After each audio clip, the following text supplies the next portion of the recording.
Hôm nay mình sẽ chia sẻ cho các bạn những cái cảm nhận của mình mà trước khi mình đến bên Phần Lan và sau khi đến Phần Lan thì nó như thế nào nha.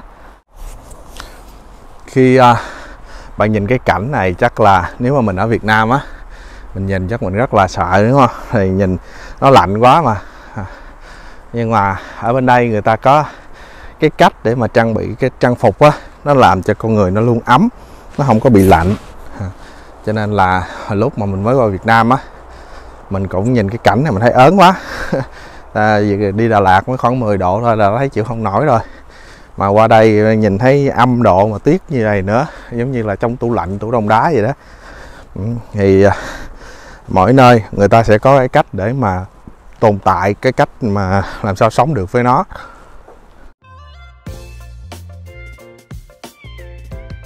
Chào mừng các bạn đã đến với kênh Cuộc sống tại quốc gia hạnh phúc. Chào các bạn đã đến với kênh Cuộc sống tại quốc gia hạnh phúc. Thì chủ đề hôm nay mình muốn chia sẻ với các bạn về cái cảm nhận của mình mà trước khi đến Phần Lan và sau khi đến Phần Lan như thế nào. Thì ngày lúc trước thì vợ mình có hỏi là có biết gì nước Phần Lan hay không. Thì mình nghĩ thì mình chỉ biết Hà Lan, Ba Lan, chứ còn Phần Lan thì không biết. Tại vì hai câu bóng đá thì biết cái đội bóng kia thôi. Và nó cũng có những cái nổi bật hơn, như Hà Lan thì có hoa tulip gì đó. Còn Phần Lan mình không biết cái gì, thì bắt đầu mình mới lên Google mình tìm. Thì cái đầu tiên mình tìm được á, thì Phần Lan khu vực nó ở đâu? Vì mình thấy là ở khu vực Bắc Âu là cái đầu tiên là mình thấy nó lạnh rồi. Cái vấn đề thứ hai đó là Phần Lan có cái gì nổi tiếng, thì mình tìm mãi thì mình thấy là Nokia, có cái thú vị. Tiếp theo á, thì mình tìm thấy ông già Noel, nguồn gốc của ông già Noel, lại thêm một sự thú vị nữa, cũng khiến cho mình tò mò. Rồi sau đó thì mình tìm hiểu thêm về việc làm ở bên đây, thì rất là ít cái người chia sẻ về ở đây. Rồi thu nhập ở bên đây thì cũng có một vài kênh thì chia sẻ là thu nhập ở bên đây khoảng 2.000 mấy 3.000 euro một tháng gì đó.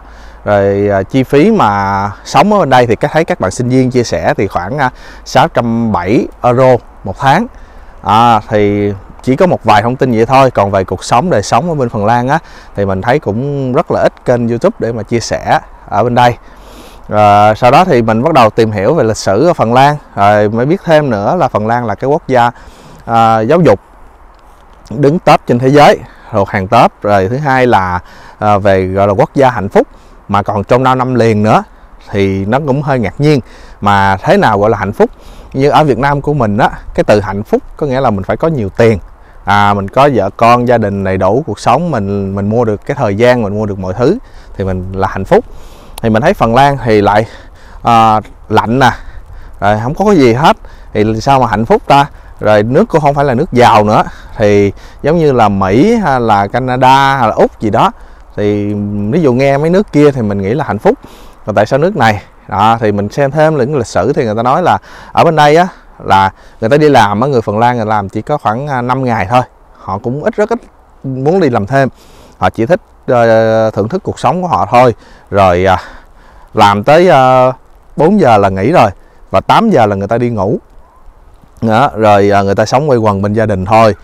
Thu nhập thì người ta chỉ cần làm vừa đủ sống và có tiền để đi du lịch vậy thôi, chứ không cần nhiều. Rồi chính phủ thì không có, nó gọi là gì ta, tham nhũng hay là gọi là cái chỉ số gì đó mình không nhớ lắm, thì lại không có. Rồi y tế thì lại miễn phí cho người dân, là có trả thì trả một khoản phí nhỏ thôi đó. Rồi khí hậu thì trong lành, rồi không ô nhiễm nè, rồi nguồn nước có thể uống trực tiếp được hay gì nữa nè đó. Thì cơ bản thì mình biết được một vài cái thông tin như vậy thôi. Thì từ về Phần Lan thì mình thấy ok, cũng trải nghiệm, cũng đáng để trải nghiệm. Và cái con đường mà gia đình mình lựa chọn đi á, thì là vợ mình sẽ đi học ở bên đây. Ở bên đây chỉ cần chúng ta ở được 4 năm, cộng thêm mấy tháng nữa hay sao đó, thì có một cái việc làm mà có chính thức, có đóng thuế, là mình có thể định cư dài hạn bên đây. Cộng thêm tiếng phần ở mức độ nào đó mình thi đậu được cái bằng đó, thì mình sẽ trở thành công dân ở bên Phần Lan. Thì mình có quyền đi bầu cử nè, mình có cái visa của Phần Lan thì mình sẽ đi được nhiều nước mà mình không cần phải xin quốc tịch trong vòng mấy tuần á. Đó thì cái đó là những cái lợi mà khi đến với Phần Lan. Rồi bắt đầu thì ở Việt Nam mình lại suy nghĩ nữa, nhiều vấn đề xảy ra là công việc làm thì ở Việt Nam mình có sẵn rồi, bây giờ qua đây thì mình lại không có việc gì mình làm, nó có những việc làm Việt Nam nó không phù hợp, bằng cấp mình cũng không có, rồi mình không quen bên đây, rồi ngôn ngữ mình không có nữa, rất là nhiều thứ ở trong đầu nó xảy ra. Thì mình bắt đầu mình sẽ đặt lên cái bàn xuyên cân của mình và suy nghĩ là ở Việt Nam á, thì chúng ta làm nhiều tiền để mua được cái nền giáo dục tốt cho con, mua được cái học thức tốt cho con, hoặc là mình làm nhiều tiền thì để sau này mình cho con mình đi du học hay gì đó.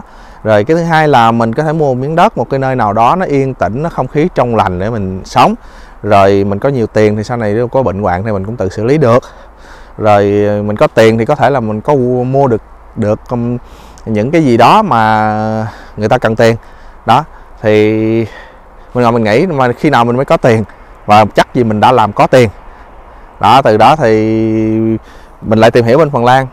Thì khi mà mình vừa bước đến Phần Lan là bạn đã có hết tất cả những việc đó rồi, mà bạn không cần phải kiếm tiền. Nói vậy thì nó đã là bằng rồi mình vừa bước qua Phần Lan là mình đã có được những cái mà mục tiêu mà mình kiếm ở Việt Nam. Rồi thì để mà có được cái việc đó thì mình phải đánh đổi cái việc gì?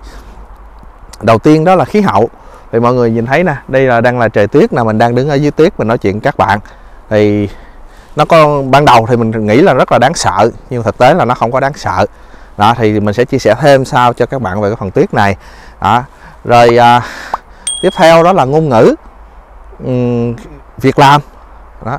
Thì 3 vấn đề thì mình đặt cái câu trả lời đó là người ta sống được, có nghĩa là có cách, và cái việc này có thể giải quyết nhanh được. Ví dụ ngôn ngữ mình có thể học được trong một vài năm. Việc làm thì mình nghĩ ở đâu cũng vậy thôi, có sức lao động và có chí cầu tiến, hay là muốn làm thì mình sẽ có kiếm được việc làm thôi. Rồi không khí lạnh thì mình nghĩ người ta sống được thì chắc là phải có cách để sống được đó. Thì ok, thì đó là những vấn đề mà nó lia trong đầu mình để mà mình nghiêng về cái thế là ok đi Phần Lan. Rồi tại vì đi Phần Lan thì con mình, cái việc đầu tiên của nó đó chính là du học không đồng. Nó đã có thể học một cái nền giáo dục đứng đầu, đứng ở top đầu thế giới mà không phải trả tiền, trong khi ở Việt Nam phải kiếm rất là nhiều tiền cho con nó học được việc đó. Mà mình có 3 đứa con là mình thấy có lợi rồi, đúng không? Rồi sau đó thì nó sẽ có những cái gọi là nhớ nhà nè, nhớ quê nè, đồ ăn Việt Nam nè, ở đâu ra đó. Thì cái đó thì mình nói thì thôi, đi thì phải chấp nhận thôi, đánh đổi mà đó. Rồi thì từ đó thì mình sắp xếp công việc ở Việt Nam, mình tìm cách bàn giao lại, rồi tìm cách bán bớt một số đồ của mình hay gì đó, rồi để mà mình tạm ra một số công việc online, để khi qua đây mình có những công việc online trong quá trình mà mình đi học tiếng hay này nọ gì đó. Rồi quá trình thì diễn ra thì nó cũng thấy cũng suôn sẻ, thì cứ thủ tục giấy tờ thôi. Vợ thi đậu xong rồi đáp ứng thủ tục giấy tờ là có thể được cấp cái thẻ Resident Permit để mà đi qua bên Phần Lan này, gọi là thẻ tạm cư đó. Rồi thì khi mà qua Phần Lan thì việc đầu tiên của mình đó là mình cũng rất là hồi hộp. Khi bước xuống thì mình thấy ở sân bay nó cũng đơn giản quá ta, nó không có cái gì hết, rồi không có cầu kỳ nè, rồi cũng không có đông nè, cũng ít tiếng ồn nè. Rồi qua đây đường xá sao nó rộng rãi, cây cối quá nhiều. Bước xuống cái lạnh, nhưng mà nó không lạnh như trong cái trí tưởng tượng của mình. Lúc mình bước xuống Phần Lan là khoảng 10 độ C, thì mình vẫn bận áo cụt tay, áo thun giống như Việt Nam được. Mình đi bên ngoài được khoảng đâu đó khoảng 10 phút gì đó. Rồi mình vô nhà người bà con của mình thì cô chú lại nấu cho mình ăn phở. Ôi, cái việc mà hồi ở Việt Nam mình suy nghĩ rất là nhiều đó là đi qua đây là không có món Việt Nam để ăn, toàn ăn đồ Tây thôi. Thì qua đây mà có phở ăn liền mà cũng giống như phở ở Việt Nam của mình. Rồi ở liên tục mấy ngày luôn thì mình chỉ ăn được có 1-2 món đồ Tây là chú Thím làm thôi, còn lại là chú Thím làm đồ Việt không à. Thì mình lại ăn được rất là nhiều đồ Việt nữa. Mình thấy thì ra là ở bên đây cũng có đồ Việt Nam, cũng hơi ngạc nhiên. Rồi qua đây thì mình thấy được cái văn hóa chạy xe của người Phần Lan ở bên đây. Mình thấy họ chạy xe rất là hay nha, họ nhường tất cả mọi người và họ chấp nhận chờ đợi, họ không có gấp gáp. Rồi những người đi bộ hay đứa trẻ đi qua bộ mình thấy rất là bình thường, mà ở Việt Nam là chuyện này là rất là hiếm xảy ra, tại vì rất là nguy hiểm. Rồi một cái sự nữa đó là sự mình thấy hơi im lặng, mọi người ít nói chuyện, ít gây ồn ào. Khi mình lên xe buýt mình cũng thấy rất là yên, không có ồn ào như ở Việt Nam, không chen lấn như ở Việt Nam, và nó có cái quy trình của nó và cái cách đi của nó, và không cần biết tiếng cũng vẫn có thể làm được. Rồi mình đi làm giấy tờ thủ tục thì mình lên cái chính quyền mình làm, mình thấy người ta làm ra rạc cho mình trong vòng có khoảng 1 tiếng thôi là xong rồi, và ngày sau mình lên là mình có thể lấy được giấy tờ thủ tục luôn, chứ mà không có phải chờ đợi, và cũng không ai bắt mình phải làm lại cái gì cả. Nếu mình làm sai mình xin tờ giấy mình làm lại tại đó luôn. Xin cho con đi học, cái ngạc nhiên đầu tiên là khi mình ở Việt Nam mình đã xin được cái địa chỉ nhà bên đây rồi, mình thuê được cái nhà ở đây mà người ta lại đặt cọc, ta chỉ là mình thuê nhà 430 euro mà người ta chỉ đặt cọc có 40 euro thôi, 1/10 thôi. Mình cũng hơi ngạc nhiên, ở Việt Nam là phải làm 1 tháng đến 2 tháng đó. Thì tại vì qua đây mình biết là người ta có niềm tin, người ta tin mình, và bên Phần Lan này họ có một cái hệ thống đánh giá người thuê nhà. Khi mà bạn có vấn đề gì đó là những người khác họ sẽ check lại, và sau này họ sẽ bạn khó mà đi thuê nhà được đó. Rồi mình sau khi có địa chỉ nhà bên đây mình mới gửi mail cho sở giáo dục ở bên thành phố mình thuê, thì mình nói mình có những đứa con như thế này nè, ngày tháng đó mình qua đó, mình gửi địa chỉ nhà của mình và cái phiếu đóng tiền học của vợ mình hay sao đó. Thì lúc đó thì 2 ngày sau là trường mail lại là con mình sẽ học với cô giáo tên gì ở trường nào luôn, và sau khi qua trình diện thì 10 ngày sau là bé sẽ đi học.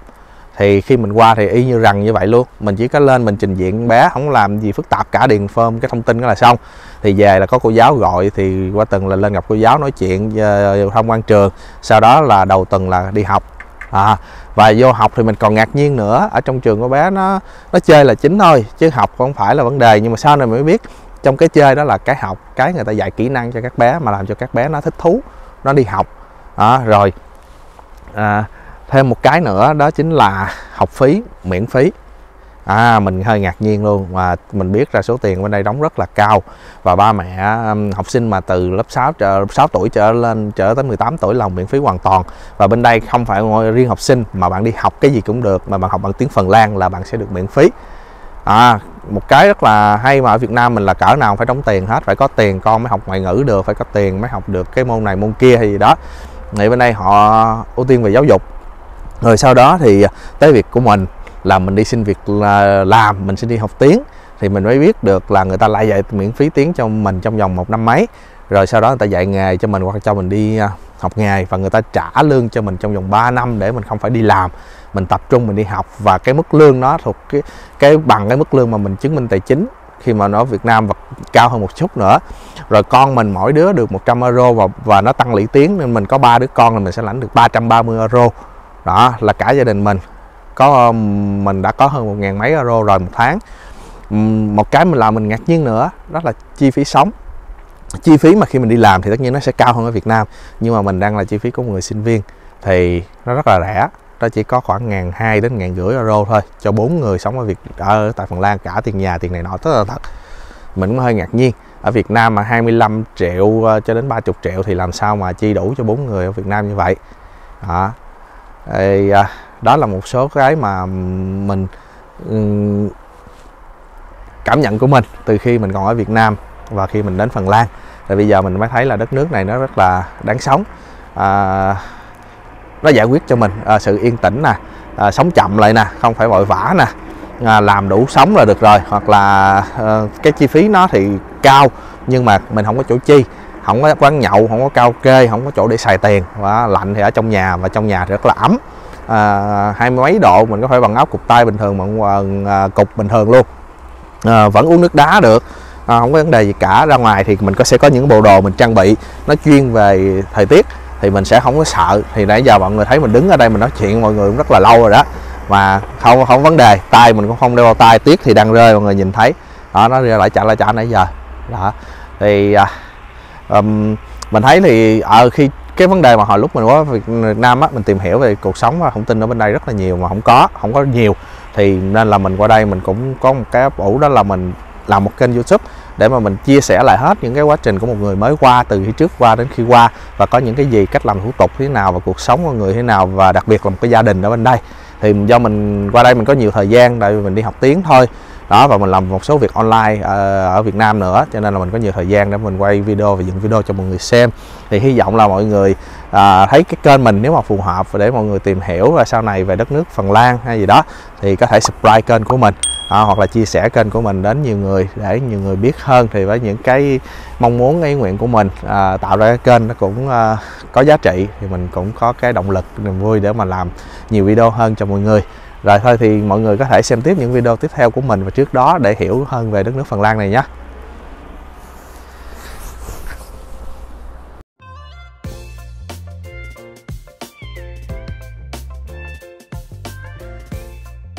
Bạn nhớ bấm like, subscribe để theo dõi kênh nhé.